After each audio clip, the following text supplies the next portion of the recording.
इस एक गलती ने वीवो को बुरी तरह से डुबा दिया।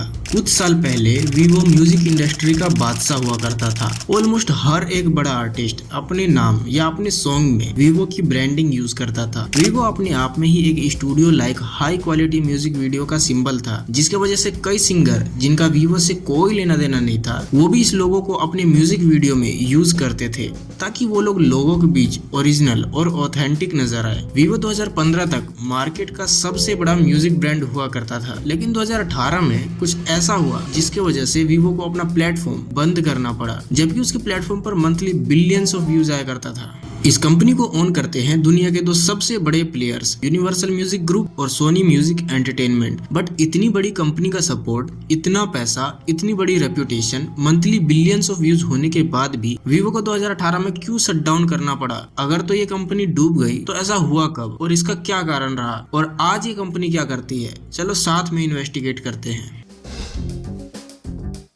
देखिए, ये जो कंपनी है वीवो, इसको यूएमजी यानी यूनिवर्सल म्यूजिक ग्रुप और सोनी म्यूजिक एंटरटेनमेंट ने साथ मिलकर 2009 में बनाया था। इस कंपनी का मकसद था म्यूजिक आर्टिस्ट के अर्निंग पोटेंशियल को बढ़ाना और world wide high quality music को डिस्ट्रीब्यूट करना। लोग उस समय डीवीडी और कैसेट्स में ही गाना सुना करते थे, लेकिन इस बिजनेस मॉडल में सबसे ज्यादा दिक्कत आर्टिस्ट को होती थी, क्योंकि उनको रॉयल्टी कुछ खास मिलती नहीं थी। कई लोग इनके डीवीडी और कैसेट्स के डुप्लीकेट बनाकर सस्ते दाम में ब्लैक मार्केट में बेच देते थे। लेकिन फिर आया वीवो और इसने पूरे डीवीडी और कैसेट मार्केट को डिसरप्ट कर दिया। वीवो का सबसे पहला मकसद था कि यूट्यूब से बेहतर आर्टिस्ट लोगों के लिए एक मोनेटाइजेशन प्रोवाइड किया जाए, और ऐसा हुआ भी, जिसके वजह से high profile artist like Taylor Swift, Justin Bieber और रिहाना इनके प्लेटफॉर्म पर अपने अकाउंट बनाने लग गए। वीवो ने इंटरनेट के जरिए आर्टिस्ट के सॉन्ग्स को अपने प्लेटफॉर्म पर अपलोड करना शुरू किया और उनको कमाने का एक नया जरिया दिया। वीवो ने मोनेटाइजेशन का जरिया एडवर्टाइजमेंट को चुना। आर्टिस्ट को इससे फायदा ये हुआ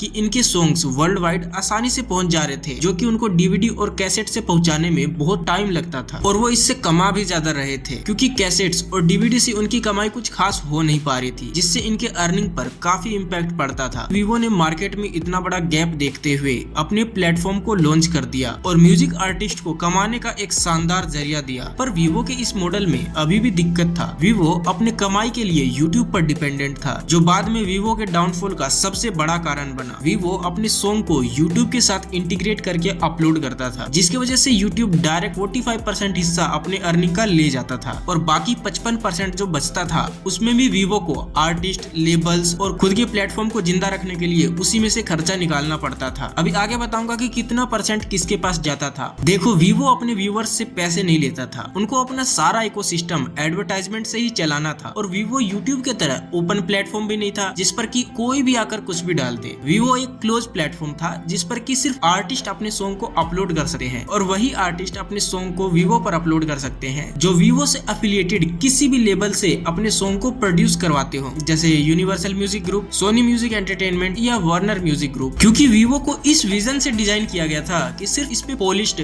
स्टूडियो लाइक म्यूजिक वीडियो ही अपलोड किया जाए, अनलाइक यूट्यूब जिस पर यूजर जनरेटेड कंटेंट भी अवेलेबल होता है। क्योंकि वीवो अपने प्लेटफॉर्म को प्रीमियम रखना चाहता था। वीवो की रेप्यूटेशन इस कदर बन चुकी थी कि उस टाइम पर अगर कोई नया आर्टिस्ट अपने सॉन्ग को यूट्यूब पर अपलोड भी करता था तो वीवो का लोगो लगाकर अपलोड किया करता था, ताकि उनका सॉन्ग लोगों के बीच में थोड़ा अपीलिंग और अट्रैक्टिव लगे, लोगों को लगे कि ये वीवो के द्वारा अपलोड किया गया है। लेकिन लोगों के बीच में वीवो इतना पॉपुलर कैसे हो गया और आर्टिस्ट लोगों ने वीवो को ही क्यों चुना? इसका सबसे बड़ा कारण है वीवो की ब्रांडिंग। क्योंकि वीवो ने अपने आप को एक प्रीमियम ब्रांड की तरह दर्शाया था, जिसके वजह से आर्टिस्ट इसके तरफ खींचे चले आते थे, और उस समय सॉन्ग्स की एक्सक्लूसिविटी सिर्फ इस बात पर डिपेंड करती थी कि उस पर वीवो का लोगो लगा है या नहीं। क्योंकि वीवो अपने आप में ही एक प्रीमियम प्लेटफॉर्म था और ये आर्टिस्ट के सॉन्ग को प्रोफेशनल दिखाने में मदद करता था। दूसरा कि वीवो का प्लेटफॉर्म इतना प्रीमियम था कि उस पर सिर्फ महंगी एड दिखाई जाती थी, जिसके वजह से आर्टिस्ट की अर्निंग काफी ज्यादा होती थी यूट्यूब के कंपैरिजन में। तीसरा कि वीवो ने यूट्यूब से पार्टनरशिप करके वीवो को वर्ल्ड वाइड रिकॉग्नाइजेबल ब्रांड बना दिया था, और इस ब्रांड के जरिए अगर आर्टिस्ट अपने सॉन्ग को रिलीज करते थे तो उनको एक मैसिव ऑडियंस की रीच मिल जाती थी, क्योंकि यूट्यूब अपने आप में ही एक बहुत बड़ा प्लेटफॉर्म बन चुका था। अगर सब कुछ इतना सही चल रहा था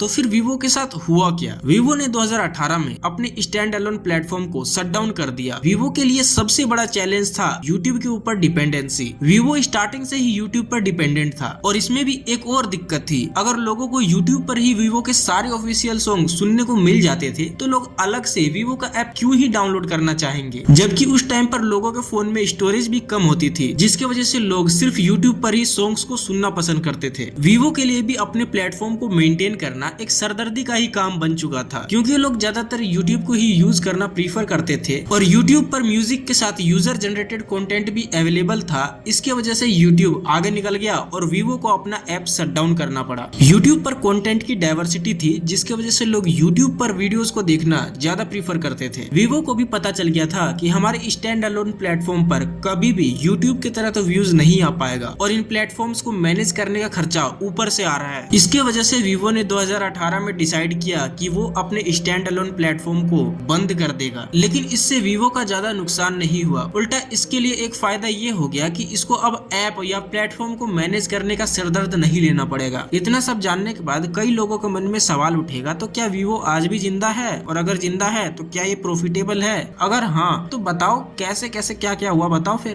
तो जी बिल्कुल, एक नजर वीवो की कमाई पर भी डाल लेते हैं। अभी थोड़ी देर पहले मैंने बात किया था रेवेन्यू डिस्ट्रीब्यूशन पर कि किसके पास कितना % रेवेन्यू आता है। चलिए इसके बारे में पहले देखते हैं। इस टेबल से हम समझने की कोशिश करते हैं कि किसके पास कितना रेवेन्यू आता है। सबसे पहले यूट्यूब 45% अपना कट करके सीधे ले जाता है, क्योंकि भाई उसके प्लेटफॉर्म पर वो सॉन्ग अपलोड हुआ है और यूट्यूब का पॉलिसी है कि क्रिएटर का 45% यूट्यूब खुद रखेगा और 55% क्रिएटर को देगा। तो इस केस में वीवो को मिलता है 11 से 16% के बीच। उसके बाद रिकॉर्ड लेबल यानी कि यूनिवर्सल म्यूजिक ग्रुप या फिर सोनी म्यूजिक एंटरटेनमेंट, इनको 30 से 40% मिलता है। इसको कोई डिस्क्लोज नहीं करता है, लेकिन ये एक ऐसा फिगर है जो कि इंटरनेट पर अवेलेबल है, उसके हिसाब से मैं आपको बता रहा हूँ। और लास्ट में आर्टिस्ट को 5 to 10% मिलता है। वो भी डिपेंड करता है कि जब आर्टिस्ट ने रिकॉर्ड लेबल के साथ साइन किया था एग्रीमेंट, तो उसने कितना % पे साइन किया था। और अगर आर्टिस्ट इंडिपेंडेंट होता है तो उसको 30 से 40% के बीच में कुछ रेवेन्यू मिलता है। वीवो के जो ऑफिशियल सॉन्ग्स होते हैं उन पर हायर रेट्स के एड्स शो किए जाते हैं, जिसकी वजह से उनका जो ओवरऑल अर्निंग होता है वो काफी हाई होता है। एडवर्टाइजिंग से ही वीवो एक अलग तरीके से और पैसे कमाता है, जो कि है प्रोग्रामेटिक एड। इसमें होता ये है कि Vivo advanced programmatic advertisement use करता है, जिसके वजह से इनके सॉन्ग्स पर सिर्फ टारगेटेड एड ही दिखाया जाता है। वीवो का अगला कमाई का तरीका है सिंडिकेशन पार्टनरशिप। इसमें होता यह है कि वीवो अपने सॉन्ग्स को अलग अलग प्लेटफॉर्म पर अपलोड करता है